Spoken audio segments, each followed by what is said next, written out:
franchement, que pensez-vous utile de devoir faire pour participer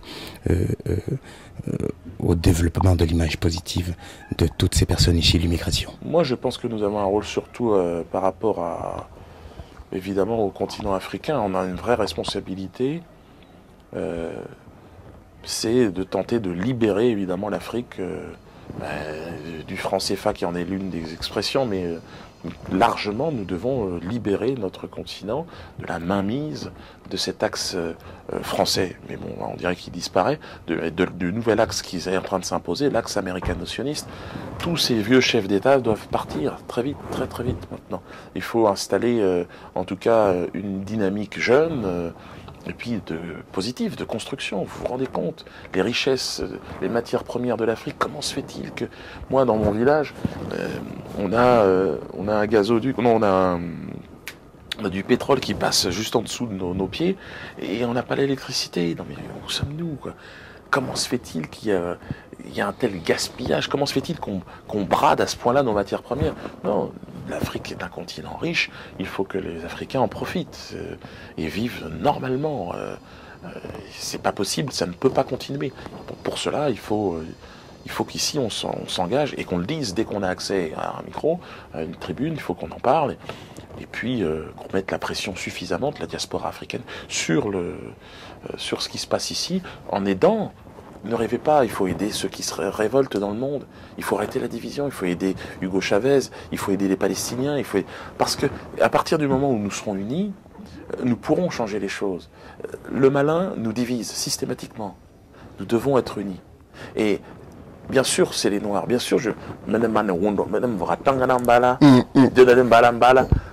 mais je sais que Dieudonné Mbala, il a un rôle, il a un destin qui est de réussir à trouver l'énergie nécessaire pour sortir. Qui sait jouer aussi un rôle du président, comme on a pu le constater. Oui, je sais. Moi, l'Afrique, je rigole avec le pouvoir africain, les pouvoirs africains qui sont, c'est vrai, ridicules, ceux de la France-Afrique. C'est fini, ce temps-là est terminé. Il faut qu'on passe à autre chose. Tout le monde en a marre. Il faut vraiment qu'on passe à autre chose. Et je pense que les seules puissances capables de nous aider réellement, c'est le Venezuela, c'est l'Iran, c'est le Liban aujourd'hui, et des mouvements de résistance. Eux vont pouvoir nous aider. Les autres, que ce soit les Chinois ou les Américains, ils sont là pour exploiter, pour faire du business. Il n'y a pas de...